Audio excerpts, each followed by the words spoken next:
ঠিক আছে ম্যাম।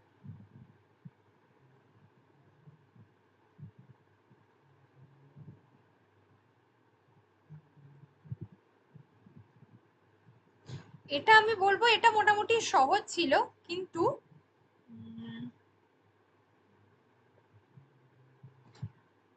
এটা হচ্ছে যেটা বলছে a short story written by R K Narayan, Malgudi days এর কথা বলা হচ্ছে। In 1956 has regained relevance in 21st century, মানে একবিংশ শতাব্দীতে দাঁড়িয়েও ওই বইটার একটা প্রাসঙ্গিকতা রয়েছে। ঠিক আছে, 1956 সালে আর কে নারায়ণের লেখা একটি ছোট গল্প একবিংশ শতাব্দীর ভারতেও নতুন করে প্রাসঙ্গিক হয়ে উঠেছে, বা একবিংশ শতাব্দীর ভারতবর্ষেও বইটির প্রাসঙ্গিকতা রয়েছে। যে কোনো একটা লিখতে পারো।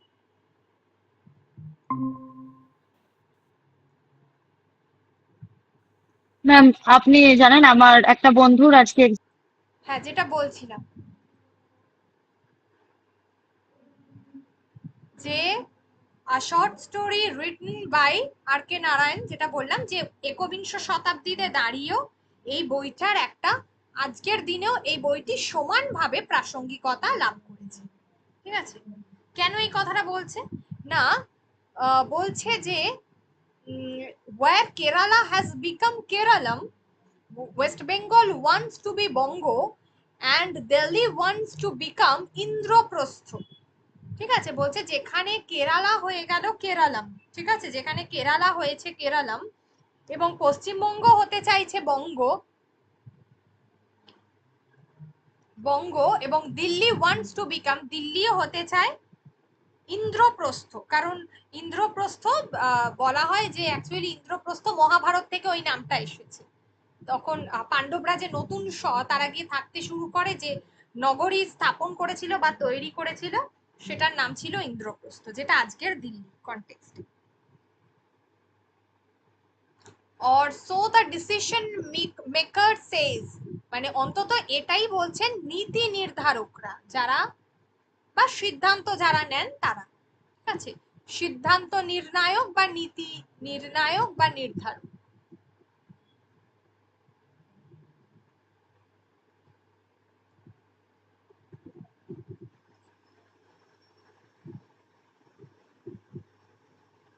তারা অন্তত এটাই মনে করছেন।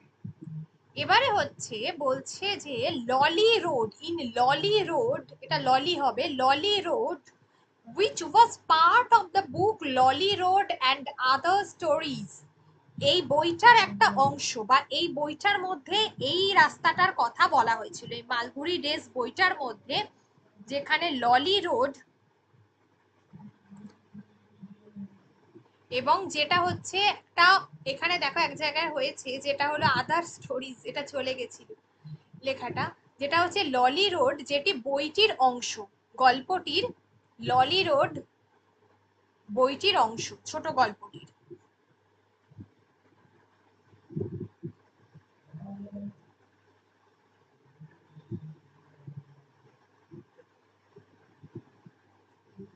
ছোট গল্পটির অংশ ছিল, বা এই রাস্তার কথা গল্পটিতে বলা হয়েছিল, এবং দূরদর্শনের অত্যন্ত জনপ্রিয় ধারাবাহিক মালগুড়ি ডেজ এর একটা পর্ব ছিল। ঠিক আছে, মালগুড়ি ডেজ এর একটা পর্ব ছিল, যা একটি নির্দিষ্ট প্রজন্মের ভারতীয়দের কাছে অত্যন্ত প্রিয়, যা একটি নির্দিষ্ট প্রজন্মের ভারতীয়দের কাছে অত্যন্ত প্রিয়। এই গল্পে দেখা যায় স্বাধীনতা প্রাপ্তি, আর কি দেখা যায় এখানে, আচ্ছা এখানে যে ব্যাপারটা হচ্ছে, যে এখানে বলা হচ্ছে other stories an episode of the Doordarshan serial called Malgudi days that is much much loved by Indians of a certain vintage. Vintage শব্দটা তখনই বলা হয় যেটা পুরনো, ওল্ড, কিন্তু যেটার একটা ঐতিহ্য রয়েছে। ভিন্টেজ শব্দটা ওখান থেকে এসেছে, যেটা হচ্ছে ওল্ড, পুরানো বা প্রাচীন, কিন্তু যা প্রাচীন ঐতিহ্যের স্বাক্ষর বহন করে। এই শব্দটার অর্থে এখানে ভিন্টেজ শব্দটা ব্যবহার করা যায়। স্বাধীনতা প্রাপ্তি, এবং যেখানে মিউনিসিপ্যালিটিজ, যেখানে বলা হচ্ছে যে the arrival of independence brings new vigour to municipality which wants to rename roads, parks and places. ঠিক আছে, এই মিউনিসিপ্যালিটির মধ্যে একটা নতুন একটা উদ্দীপনা নিয়ে আসে, যার ফলে তারা রাস্তাঘাট, পার্ক এবং বিভিন্ন নামের নাম পরিবর্তন করতে মরিয়া হয়ে ওঠে। এখানে একটা জিনিস বলবো, যেটা হচ্ছে এখানে আছে যে which was the part of book ললি রোড। এই যে ললি রোড, যেটা এই বইটারই অংশ, এবং এবং দূরদর্শনে মালগুড়ি ডেজের বিখ্যাত যে সিরিয়াল মালগুড়ি ডেজের যে দেখানো হয়েছিল, যেটা প্রচুর মানুষ, খুবই একটা জনপ্রিয় সিরিয়াল, মানুষের খুব কাছাকাছি, মানুষের খুব কাছে পৌঁছেছিল ভারতীয়দের, সেখানেও কিন্তু এই পর্বটি দেখানো হয়েছিল। ঠিক আছে, এই ললি রোড এপিসোড মানে পর্ব, সেই পর্বটি এখানেও কিন্তু দেখানো হয়েছে।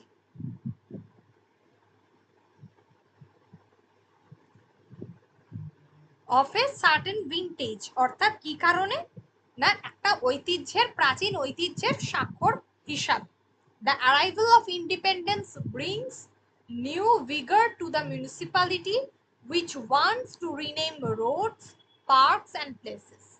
স্বাধীনতা যেটা কি করে না, একটা, এখানে আমরা বলতে পারি যে যে কারণে পরবর্তীকালে এই মিউনিসিপ্যালিটি মানে কর্পোরেশন, যারা কিন্তু পুরনো নামগুলোকে, রাস্তার, পার্কের এবং বিভিন্ন স্থানের পুরনো নামগুলোকে চেঞ্জ করতে তারা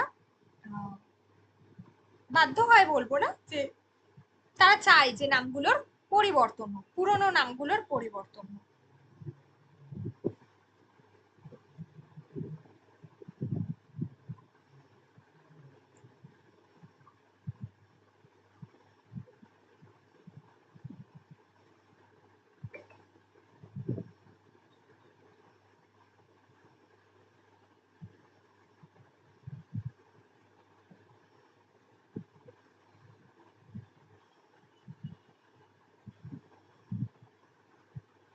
একটা নতুন, এটাকে আমরা বলবো যে উদ্দীপনা। ঠিক আছে, নিউ ভিগর, এই শব্দটাকে আমরা বলবো উদ্দীপনা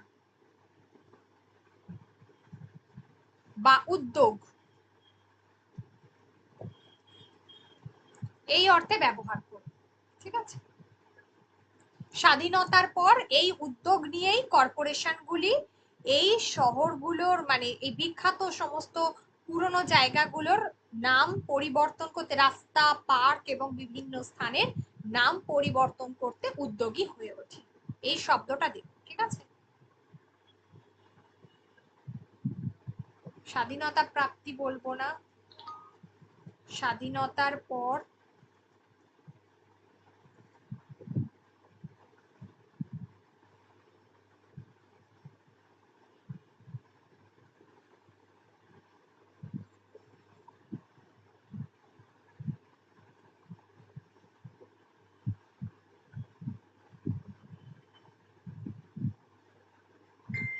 আচ্ছা, এখানে আরেকটা কর্পোরেশন দিও না, এটাকে এক কাজ করো, পৌরসভা করে দাও, মিউনিসিপ্যালিটি আছে তো, পৌরসভা।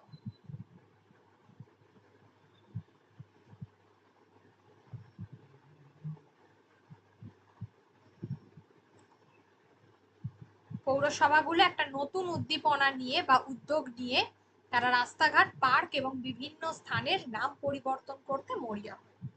এই দেখো, যদি কোনো জায়গায় অসুবিধা হয় তাহলে আবার বলবো। কোনো জায়গায় অসুবিধা হচ্ছে, যে জায়গাগুলো কাটতে বলেছে আমি এটা দিয়ে দেবো, এই অংশটা, পার্টটা।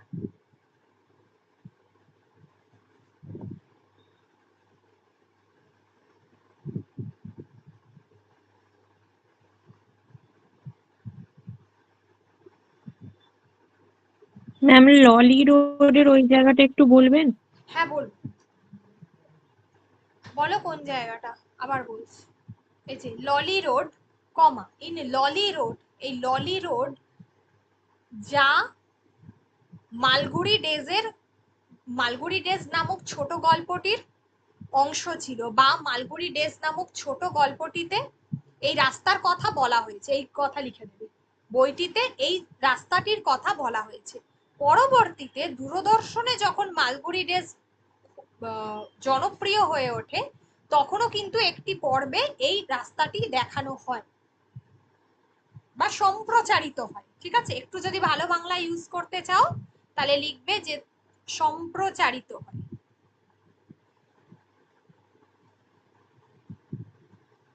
যেহেতু এটা এপিসোড তো সুতরাং এই পর্বতে লেখাই আছে, পর্বতে এটা সম্প্রচারিত হয়।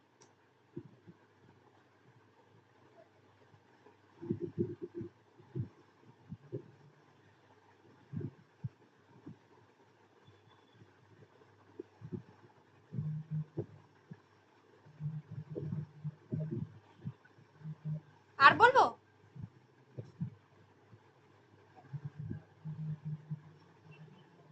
না ম্যাম, লিখে নিয়েছি। আচ্ছা আচ্ছা, ঠিক আছে। আর কোনো জায়গায় শেষ লাইনে কিছু নেই তো অসুবিধা? না ম্যাম। ঠিক আছে, পরেরটা দেখ।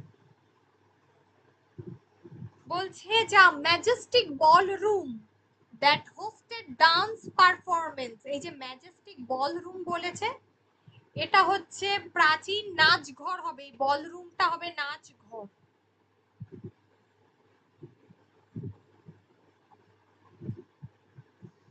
আগেকার দিনে যেমন ছিল, এটা বলরুমটা এখানে নাচঘর হিসাবে ব্যবহার করা হয়েছে। বলরুম এখানে নাচঘর আগে প্রায় 200 বছর আগে যে নাচঘর দ্যাট হোস্টেড ডান্স পারফরমেন্স, যেখানে নাচের আসর বসতো, যে যে নাচঘর, যে ঐতিহ্যবাহী নাচঘর ছিল, সেই যেখানে নাচের আসর বসতো 200 বছর আগে, আজ সেখানেই হাসপাতালের আইসিইউ। ঠিক আছে, হাসপাতালের আইসিইউ,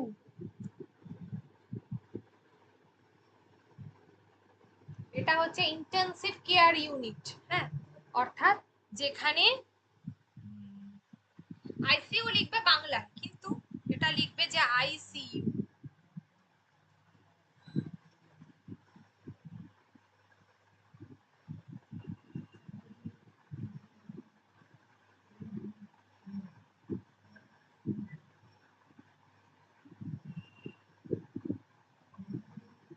বিশেষ যত্নের সহিত চিকিৎসার জন্য এই রূপান্তরিত, বিশেষ যত্নের সহিত চিকিৎসার জন্য এই 200 বছর আগের এই সুবিশাল নাচঘরটি আজকে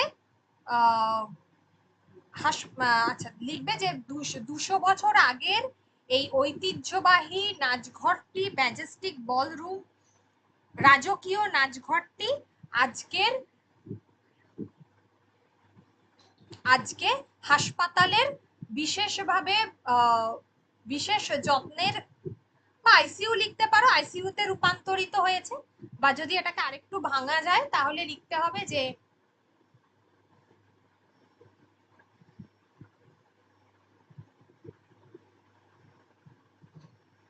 বিশেষ যত্নের সহিত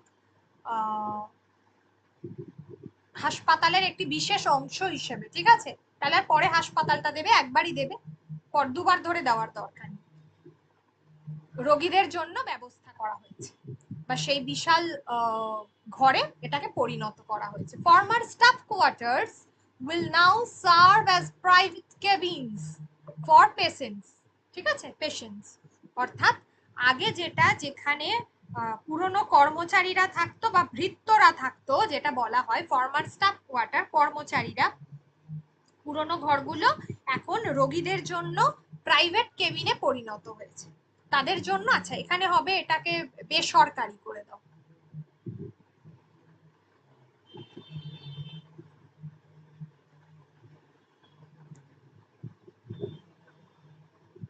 শয্যা ঘর, কেবিন মিন্স এখানে শয্যা ঘরও করতে পারো। ঠিক আছে, a 200-year-old mansion which later functioned as a mother and child hospital before closing a few years ago।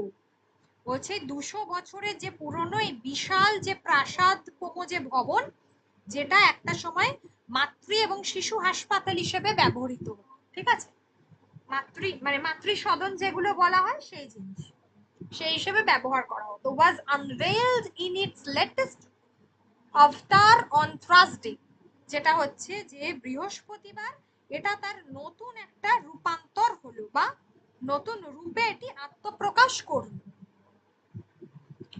অবতার। আর 250 bed super speciality private hospital, এটা 250 শয্যা বিশিষ্ট একটা সুপার স্পেশালিটি, ঠিক আছে, 250 শয্যা বিশিষ্ট এটা একটা বেসরকারি হাসপাতালে সুপার স্পেশালিটি বিশেষ ব্যবস্থা সম্পন্ন বেসরকারি হাসপাতাল হিসাবে এটি গড়ে উঠল।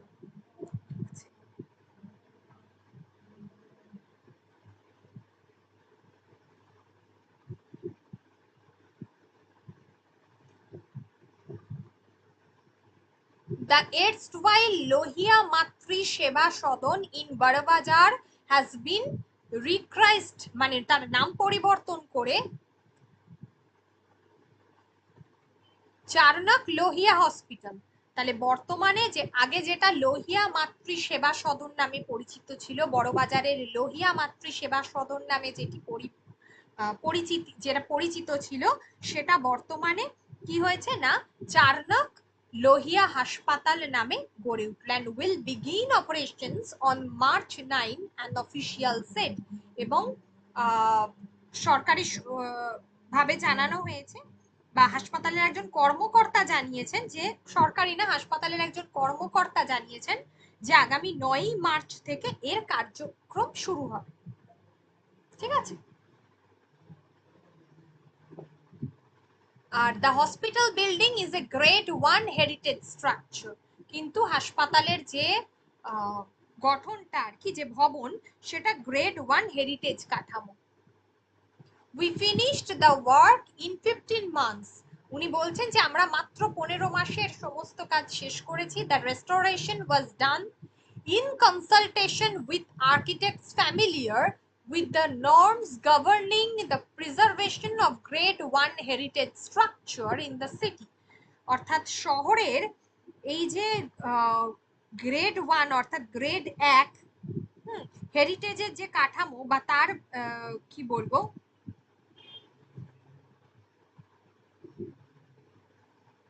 এখানে একটা জিনিস বলবে, সেটা আগে বলবে, ঠিক আছে। এই যে কর্মকর্তা হাসপাতালের, তার নাম হচ্ছে প্রশান্ত শর্মা, যিনি ম্যানেজিং ডিরেক্টর, অন্যতম প্রধান কর্মকর্তা চারনাক হাসপাতালের, ঠিক আছে। তিনি বলছেন, বলে লেখাটা শুরু করবে এই জায়গাতে, যে তিনি বলছেন যে আমরা 15 মাসের মধ্যে কাজটা শেষ করেছি এবং শহরের গ্রেড 1 হেরিটেজ বা ঐতিহ্যবাহী কাঠামোগুলোকে সংরক্ষণের জন্য যে নিয়ম কানুন সম্পর্কে অভিজ্ঞ যারা স্থপতি আর্কিটেক্ট তাদের থেকে পরামর্শ মেনেই এই সংস্কারের কাজ চালানো হয়েছে।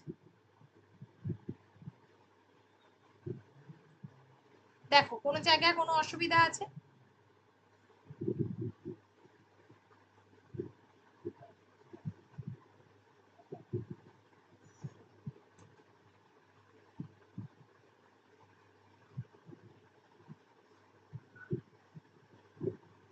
উত্তর কলকাতার কি বলবো বিখ্যাত ম্যাম সুপার স্পেশালিটি ওইটা কি বললেন? বিশেষ ব্যবস্থা সম্পন্ন।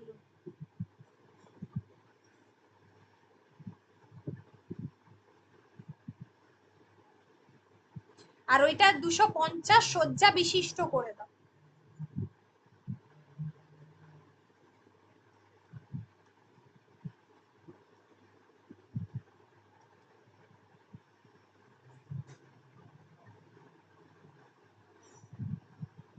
সুপার স্পেশালিটি অত্যাধুনিক বিশেষ ব্যবস্থা সম্পন্ন।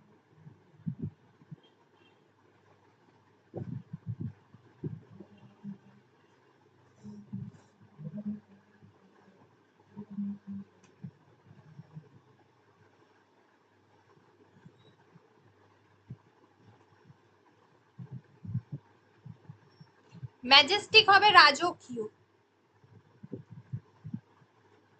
তাহলে এই প্রাচীনটা দেব না? কোন জায়গাটা? ওই যে ম্যাজেস্টিক বলরুম। হ্যাঁ, না ওটা প্রাচীন দিও না, রাজকীয় নাচঘর করো। বলরুম মানে হচ্ছে নাচঘর।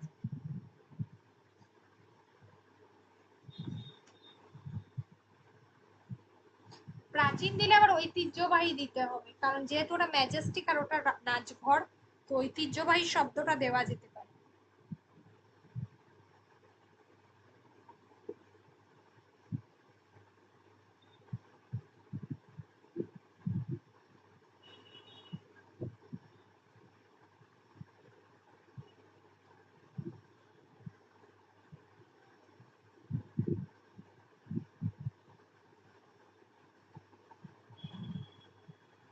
আর কিছু এটা থেকে?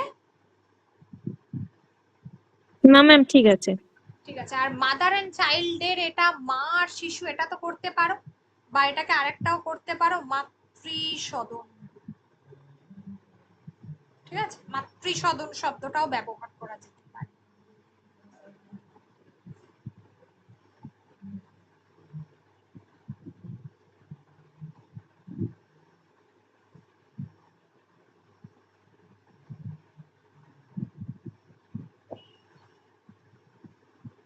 আচ্ছা, এবারে হলো এই এটা যেটা আজকে দিয়েছি,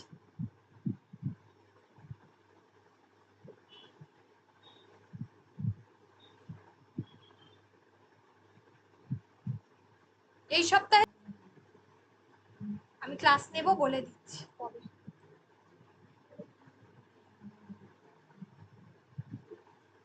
মঙ্গলবার অথবা বৃহস্পতিবার।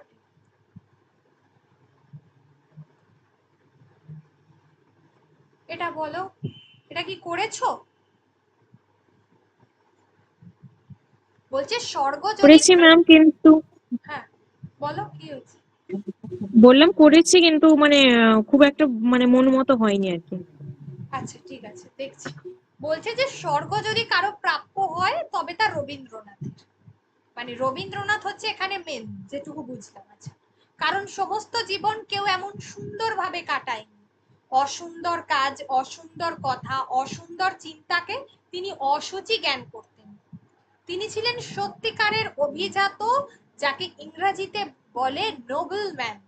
তার নোবেলিটি শত্রু মিত্র সকলেই স্বীকার করে নিয়েছে, লন্ডনের টাইমস পত্রিকা পর্যন্ত।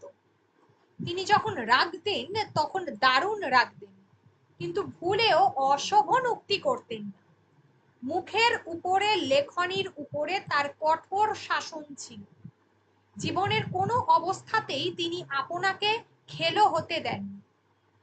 অথচ তিনি বেশ সহজ মানুষ ছিলেন, হাস্য পরিহাসে তার দোসর ছিল। গান্ধীজিকে একটি মেয়ে কেমন জব্দ করেছিল সে গল্প তার কাছে দুবার শুনেছি।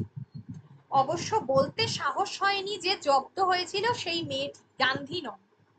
রবীন্দ্রনাথের স্নেহ লাভ করা সকলের পক্ষেই সম্ভব ছিল। মানে অ্যাকচুয়ালি এখানে দয়ালু রবীন্দ্রনাথের কথা বলা হয়েছে আর কি, নোবেলিটি। ঠিক আছে, নোবেল ম্যান।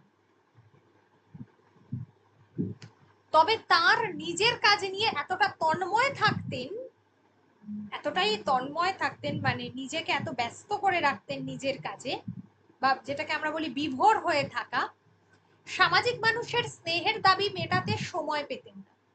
তার সঙ্গে দীর্ঘকাল বাস করলে তবেই তার স্নেহ পরায়ণতার পরিচয় ধীরে ধীরে প্রকট হতো। তার স্নেহ পরায়ণতার অন্যায় সুযোগ নিয়েছেন অনেক প্রিয় পাত্র। প্রমাণ না পেলে তিনি কাউকে সন্দেহ করতেন না। মানুষের উপরে তার অবিচলিত বিশ্বাস ছিল। জীবনে তিনি বহু বঞ্চনা সয়েছেন, অপবাদ তো তার চিরসঙ্গী ছিল। তা সত্ত্বেও তিনি মানুষের উপর বিশ্বাস হারাননি। সেই বিশ্বাস তাকে শেষ দিন পর্যন্ত তিক্ততা হতে রক্ষা, মানে তিক্ততা থেকে রক্ষা করেছিল। এটা হতে হবে না, এটা থেকে।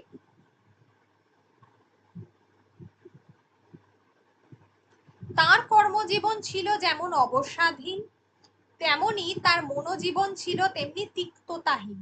সেই জন্য শেষ দিন পর্যন্ত তার কায়িক এবং মানসিক সৌন্দর্য অক্ষুণ্ণ ছিল।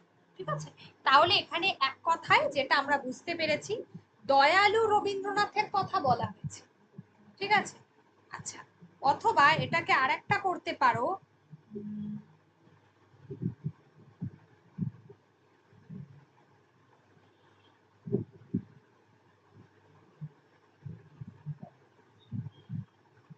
এটাকে আরেকটা করতে পারো, যেটা হচ্ছে যে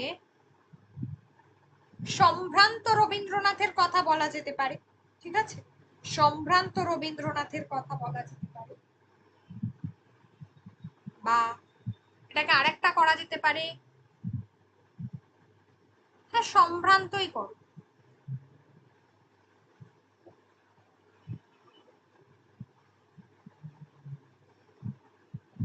দয়ালু বা সম্ভ্রান্ত রবীন্দ্রনাথ। ঠিক আছে,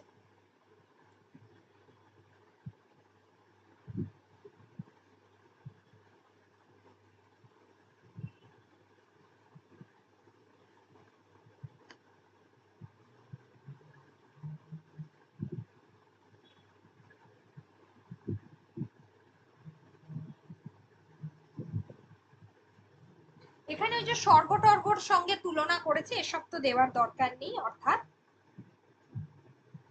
এখানে একদম আমরা সরাসরি দেখব যে রবীন্দ্রনাথের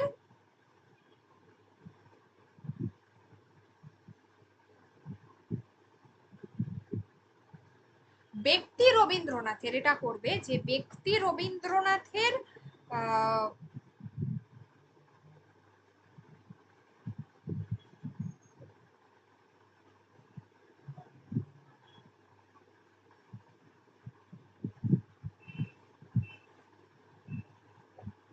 লিখবে যে প্রথমে লিখবে রবীন্দ্রনাথের কবি সত্তায়, রবীন্দ্রনাথের কবি সত্তায় যেমন স্বর্গীয় একটা অনুভূতির পরিচয় মেলে, তেমনি ব্যক্তি রবীন্দ্রনাথের চরিত্রেও সেই একই অনুভূতির পরিচয় পাওয়া যায়। ঠিক আছে, তাহলে রবীন্দ্রনাথের কবি সত্তার মতোই রবীন্দ্রনাথের ব্যক্তি সত্তাতেও দুভাবেই আমি বলছি, একটা হলো রবীন্দ্রনাথের কবি কবি রবীন্দ্রনাথ বা রবীন্দ্রনাথের কবি সত্তায় যেমন স্বর্গীয় অনুভূতির পরিচয় মেলে, তেমনি একই বিষয় লক্ষ্য করা যায় ব্যক্তি রবীন্দ্রনাথের মধ্যে। একই চরিত্রের সেই একই বিষয় লক্ষ্য করা যায় ব্যক্তি রবীন্দ্রনাথের মধ্যে। অথবা এটাকে আরো একটা এতে লেখা যেতে পারে যে রবীন্দ্রনাথের ব্যক্তি সত্তা এবং কবি সত্তা দুই, ব্যক্তি সত্তা এবং কবি সত্তাতে স্বর্গীয় অনুভূতির পরিচয় নেই। ঠিক আছে, বা কবি সত্তার মতোই রবীন্দ্রনাথের ব্যক্তি সত্তাতেও স্বর্গীয় অনুভূতির পরিচয় নেই। তাহলে প্রথম বাক্যটা হবে এটা। তাহলে ফার্স্ট বাক্যটা হবে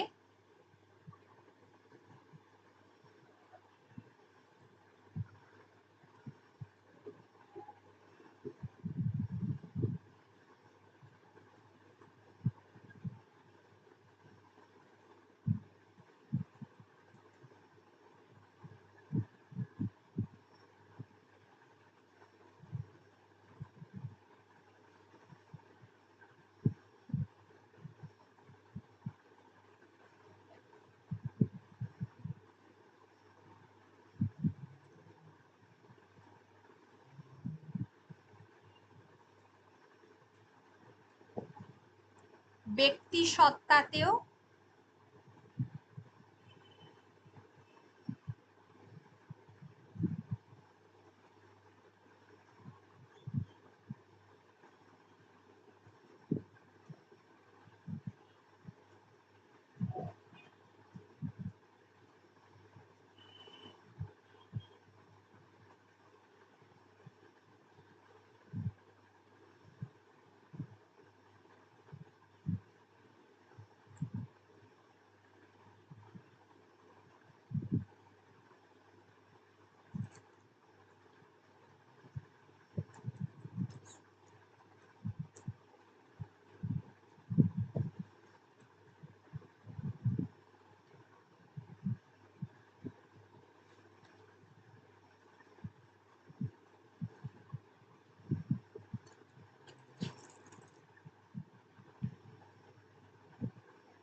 আচ্ছা, এরপরে এই জায়গাটা গেল ফার্স্টে।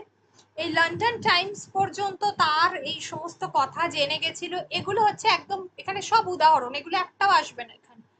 মানে তার চিরশত্রুও তাকে জানতো যে তার এই কি বলবো, তার এই যে সে যে খুবই দয়ালু মানুষ, এটা তার মানে চিরশত্রুরাও জানতো আর কি।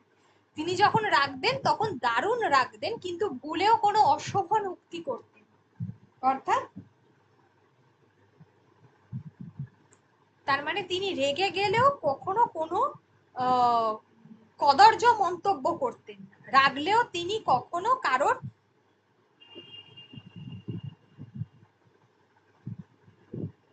তিনি কখনোই কাউকে কোনো কদর্য মন্তব্য করতেন না।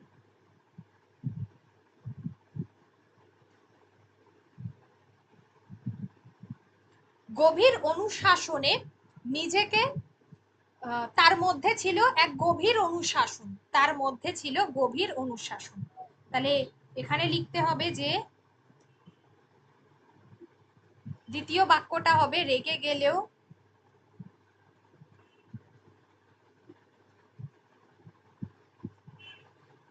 কখনো কদর্য বলো না, বিরূপ মন্তব্য করতেন না।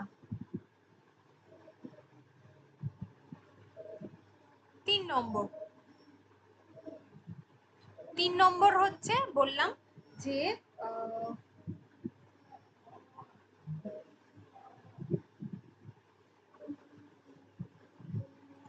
নিজের প্রতি নিজের মধ্যে তিনি নিজেকে গভীর অনুশাসনে রাখতেন, নিজেকে গভীর অনুশাসনে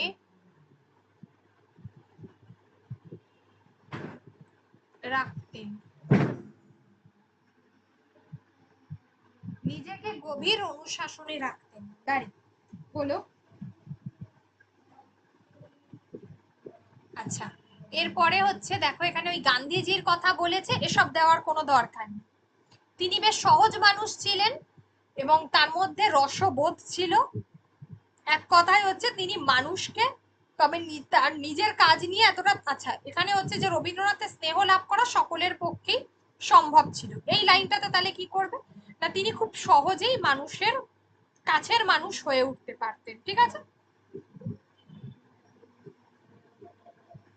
সহজেই খুব মানুষের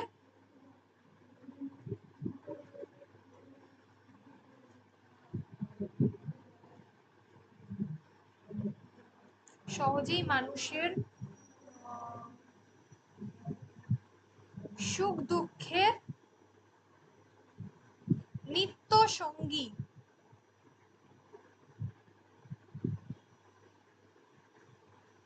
হয়ে যেতে পারতেন।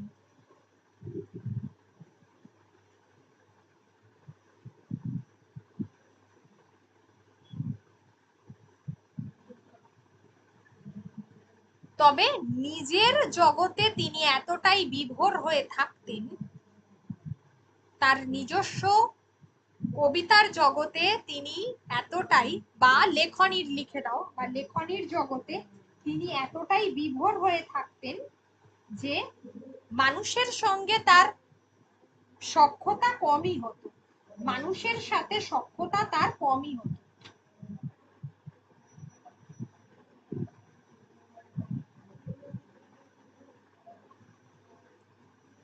নিজের জগতে এতটাই বিভোর হয়ে থাকতেন যে মানুষের সঙ্গে তার সখ্যতা কমই হতো।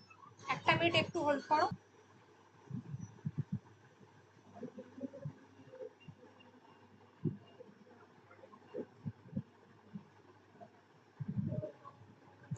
হ্যাঁ, কি বললাম এই জায়গাটাতে, ওই সহজেই মানুষের সুখ দুঃখের হয়ে নিত্য সঙ্গী, ঠিক আছে, নিত্য সঙ্গী হয়ে যেতে পারতেন। তারপর হচ্ছে কবি, তবে কবি নিজের লেখনীর জগতে এতটাই বিভোর হয়ে থাকতেন যে মানুষের সঙ্গে তার সখ্যতার সুযোগ কম মিলত। 5 নম্বর, তবে লেখনীর জগতে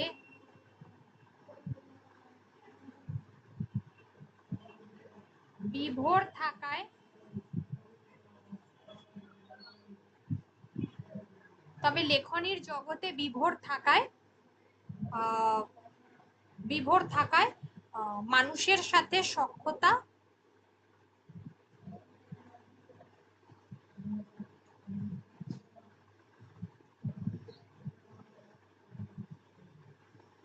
কম সুযোগ মিলত।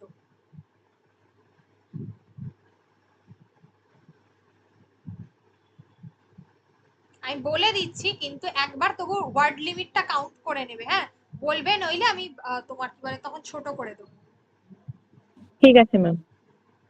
আরেকটা হলো যে কবিতার ব্যক্তি জীবনে যেখানে এখানে আছে যেটা, যে অনেক যন্ত্রণা সহ্য করেও তিনি কিন্তু কখনোই, এই যে এই জায়গাটা যেখানে স্নেহ পরায়ণতার অন্যায় সুযোগ দিয়েছেন অনেক প্রিয় পাত্র, তার সঙ্গে দীর্ঘকাল বসবাস করলেই তো তার স্নেহ পরায়ণতার পরিচয় পাওয়া যেত। তার স্নেহ পরায়ণতার অন্যায় সুযোগ নিয়েছেন অনেকে, প্রমাণ না পেলে তিনি কাউকে সন্দেহ করতেন না, মানুষের উপরে তার অবিচলিত বিশ্বাস ছিল, জীবনে অনেক বঞ্চনা সয়েছেন, অর্থাৎ জীবনে অনেক তিনি তার কারোর কাছ থেকে যন্ত্রণা, জীবনে অনেক যন্ত্রণা পেয়েছেন, কিন্তু তা সত্ত্বেও কিন্তু তিনি মানুষের উপর কখনোই মানুষের প্রতি তিনি কখনোই বিশ্বাস হারাননি। ঠিক আছে, মানুষের প্রতি তিনি কখনোই বিশ্বাস হারাননি, আর যা তাকে শেষ দিন পর্যন্তই কিন্তু সেই মানুষটাকে তার ব্যক্তি জীবন মানে তার কর্মজীবন এবং তার পেশাগত জীবনে, পেশাগত জীবনে একই হবে, ব্যক্তি জীবন এবং পেশাগত জীবনে তাকে শেষ দিন পর্যন্ত আনন্দ দিয়েছে, যা তাকে শেষ দিন পর্যন্ত আনন্দ দিয়েছে। তাহলে জীবনে যন্ত্রণা থাকা সত্ত্বেও, লাস্ট বাক্যটা লেখো, জীবনে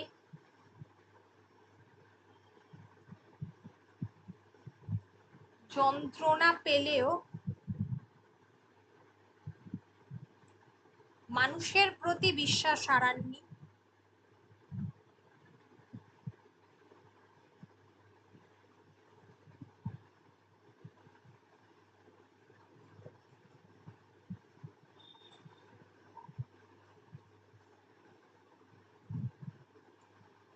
যা শেষ দিন পর্যন্ত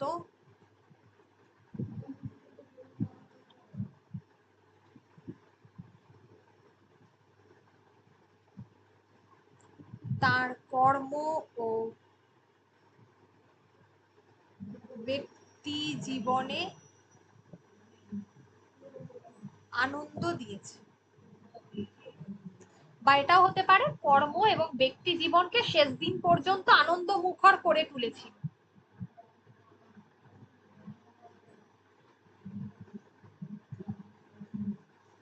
ঠিক আছে, এই হলো লেখাটা হবে এইভাবে। এবার আমি আরো একবার তবু বলছি যে কোন কোন লাইনগুলো নিলাম। এই যে এখানে স্বর্গীয় অনুভূতির কথা বলা হয়েছে অ্যাকচুয়ালি, তো এই পুরো প্রথম যে বাক্যটা এখান থেকে, এই যে কারণ সমস্ত জীবন তিনি এমন সুন্দরভাবে কাটায়নি, মানে তার মতো কেউ, অর্থাৎ তার জীবনে কি ছিল, সমগ্র জীবনটাতে একটা একটা স্বর্গীয় অনুভূতি কাজ করেছিল। প্রথম বাক্য এটাই হবে, বলেই দিয়েছে। সেকেন্ড যেটা হচ্ছে, এই যে নোবেল ম্যান, এগুলো বাদ, মানে তাকে তার শত্রুও জানতো যে সে একজন ভালো মানুষ ছিল। ইভেন লন্ডনের টাইমস পত্রিকা, এগুলো সব উদাহরণ, একটাও হবে না। তিনি যখন রাগ দেন, মানে রেগেও তিনি কোনো বিরূপ মন্তব্য করেননি, সোজা একটা সেন্টেন্স শেষ হয়ে যাবে। তাহলে এইটা আমি দেব। মুখের ওপর, মানে তার জীবনের প্রতি তার একটা গভীর অনুশাসন ছিল, বা কঠোর অনুশাসন ছিল। ঠিক আছে, গভীর অনুশাসন ছিল, যেটা তিনি মানে ডিসিপ্লিন আমরা যেটাকে বলি, সেটা ছিল। তারপরে তিনি রসবোধ ছিল তার মধ্যে, এত কিছু আমাদের দেওয়া যাবে না। এবার গান্ধীজির গল্প আছে, গান্ধীজির গল্প দেওয়া যাবে না, বাদ। তো রবীন্দ্রনাথ নিজের জগতে এতটাই তিনি বিভোর হয়ে থাকতেন, তন্ময় মানে বিভোর হয়ে থাকতেন, যে তিনি অন্য কাউকে সময় দিতে পারতেন না, বা সেই সক্ষমতা তার হয়নি। আর একটা হচ্ছে যে তিনি সকলেরই প্রিয় পাত্র, তবুও যদি এমনও মানুষ রয়েছে যে যারা তার জানতেন তিনি যে তারা তার তাকে সহ্য করতে পারে না, তার সম্পর্কে খারাপ কথা বলে বা এই ধরনের মানুষ, তাদেরকেও কিন্তু তিনি বিশ্বাস করতেন, তাদের প্রতি তিনি বিশ্বাস হারাননি।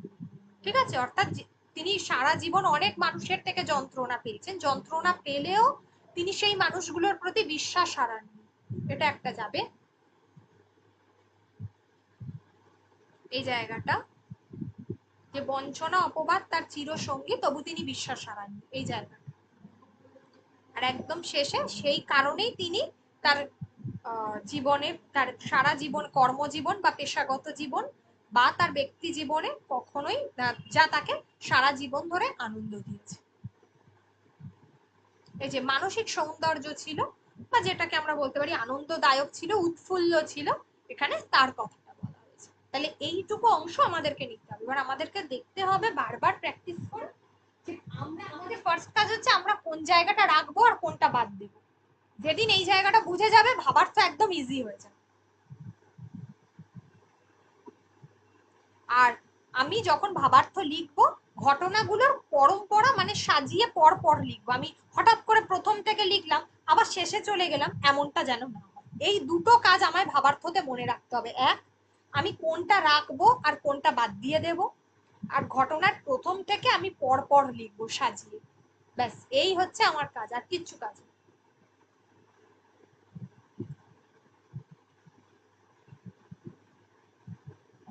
আর প্যাসেজ থেকে আমি যতটা সম্ভব শব্দ অ্যাভয়েড করব, তার সমার্থক শব্দগুলো লিখব।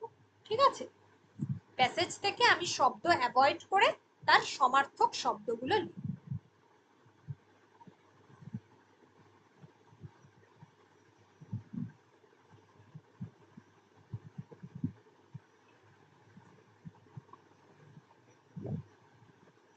দেখে নাও, যদি কোনো জায়গায় অসুবিধা হয় জিজ্ঞাসা করো।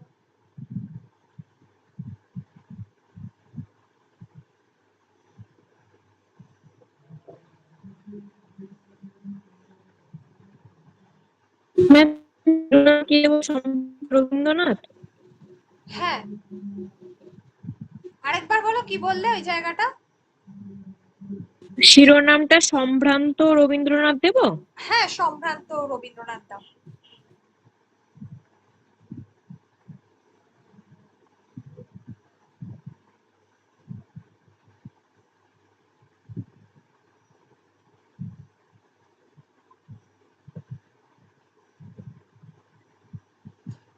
স্নেহ পরায়ণও দিতে পারো, স্নেহ পরায়ণ রবীন্দ্রনাথ, সেটাও হবে।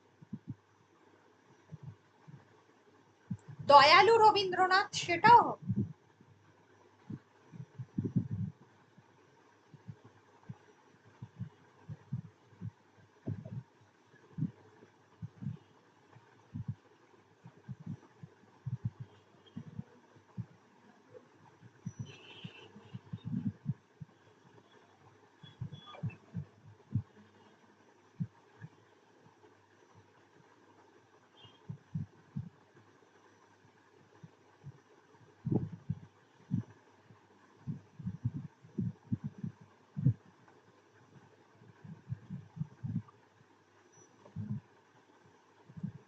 এই সবগুলোই হবে। ঠিক আছে, এটা প্র্যাকটিস করে দেখো, আমি আবার প্র্যাকটিস করতে দিচ্ছি। আর ঠিক আছে মানে আমি এরকমই আরেকটা সেট দেবো যেখানে দুটো ট্রান্সলেশন থাকবে আর একটা ভাবার্থ থাকবে।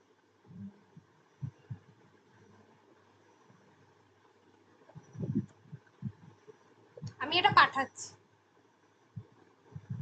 রাখি ঠিক আছে তাহলে। ম্যাম। হ্যাঁ হ্যাঁ।